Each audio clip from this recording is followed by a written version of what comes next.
entire life, but he wrote a piece called La Mer. If you ever listen to La Mer, when you're done, if somebody were to ask you, was there a melody to that? You'd say, well, sure. All music's got melody and harmony and bass and everything. Listen again. There's nothing for you to hum when it's over. But he does somehow, because he's got an instrument plays this note, and an instrument plays this note, and an instrument plays this note, and somehow he gives you this impression that there's a melody going on, when it's really just kind of changes of chords. So anyway, that's what Impressionism is. How do you do it? They're going to talk about a lot of ways. Tonality and cadence structure. How could I give you the impression of a cadence without a cadence really being there? If you take a look at next page, figure 13.1, they call the impression of a cadence a diffused cadence. Diffused. And here's what Debussy did. He hardly ever had a dominant to a tonic. So here was his theory. You know how we can have anything going to a dominant, we can insert a 1-6-4. So if I have a 5, a 5, I can always insert a 1-6-4 before going there. So Debussy said, could I do this? Could I be thinking, here's a dominant, and there's my tonic. Could I interject triads so that the distance between the dominant and the tonic is so long that you get an impression of a cadence? Because it was a dominant way back here and a tonic here, and then a lot of chromaticism in between, so you really feel like you're getting a cadence. But then, like the painting, when you get up close and you start to analyze it, then you go, wait a second, this is the one augmented tonic. Going to what? Can he do that? So when you get close and you analyze, it's like the painting. There's no boat there, there's no flower there. So if you look at this, oh, Night of Stars. Do key signatures mean anything in this music? Yeah, he was tonal. He was tonal. So he's ending in D flat. He's in D flat major. And he even regresses. No, wait a second. He's not thinking of it that way. Okay, the very last chord is D flat major. Everybody agree? That's tonic. Yes. Now, second system, first chord, that's the dominant 7. Now, what does he insert in between the dominant 7th and the tonic? Well, the second chord after the dominant 7th is the subdominant minor change of mode. Then he repeats the dominant 7th to the subdominant minor change of mode. The second last measure is an augmented tonic. And then he goes to tonic. So we're expecting this. It's dominant 7. So he gives us this dominant 7,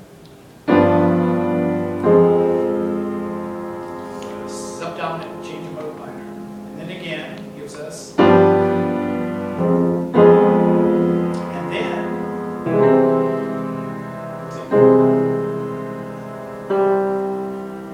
and now we're on top.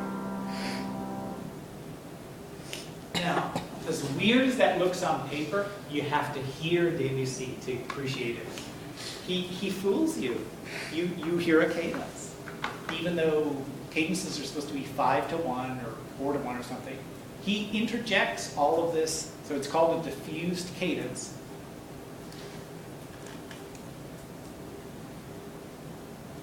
Is there any way to I don't understand that. symbolize that? Well, what we're doing, we go ahead and we analyze it like this. We have our dominant 7. So It's the subdominant change of mode. Right. The next measure does the same thing. And we have our, it's like this. I see that, but Yeah. we basically have 4 measures. Yes. And what he's doing is, here's the real cadence. This would go directly to there. Right. And he's inserting all of these chromatic chords to throw your ear off. Yet, he seemed to know how far he could get away with it before you said that's not a cadence. So he was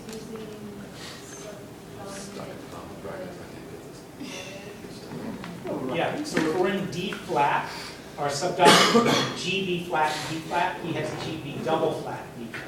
A G flat minor triad instead of a G flat major triad. Oh, and we're going to use the C sharp minor. And a lot of the D flat. Change in mode, right? It's a change of mode. It's a subdominant minor. G flat, B double flat, G flat, B double flat, D flat. Everybody see that? That's the last system. The second chord in the piano is the G flat, B double B flat. double flat, D flat. That's the subdominant as a minor, so it's a change of mode minor.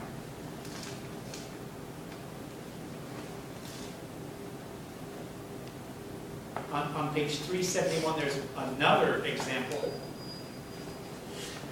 He's in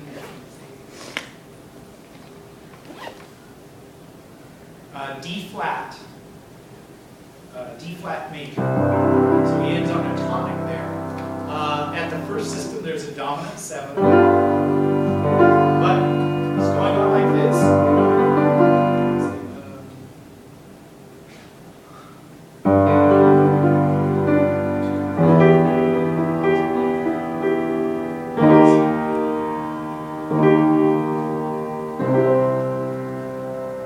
So, second system at the end, you see where the author put in a dominant 7th to a tonic?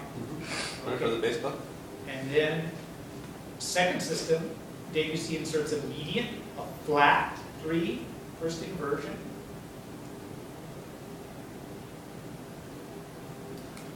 And that's what leads to the tonic there.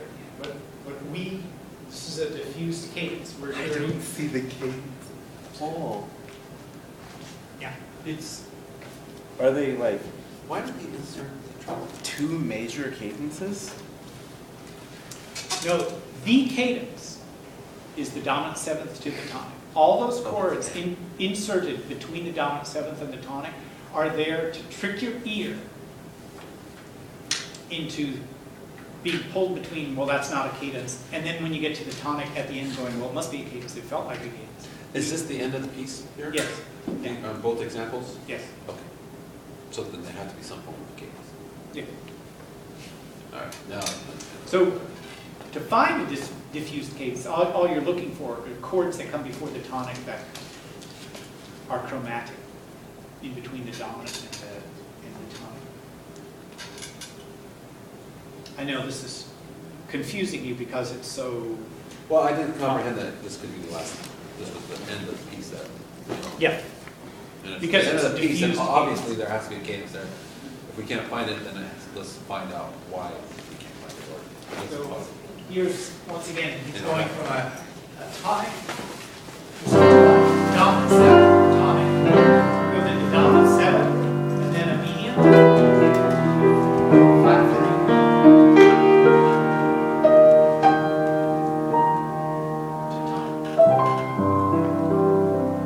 Isn't that smooth?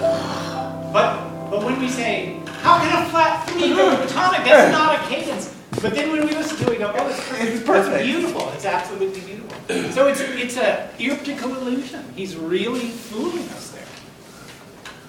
Now I know what you want to do is just get back to German 6. So once again, okay, this is the first page of Sousa's Stars and Stripes Forever. Yes!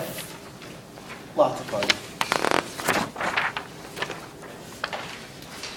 Once again, it ends in the middle of nowhere. It's just the first page. Analyze it. You're going to find very interesting, the same interesting things we found in Barbershop Harmony. You'll find lots of chromaticism in this. So just analyze this first page. Do Monday? Or Friday. Our projects are due on Friday too, aren't they? Yes. Well, if you want it Monday, that's okay. It's just we're getting closer to the final. I'm trying to give you things for the final. Yeah, I better do it Monday because projects. I know you're going to be. You'll use one as the excuse for not doing the other. You won't have the project ready because you were working on this, and I say, well, give it to me. Well, I don't have it ready because projects were due today. Have a nice day.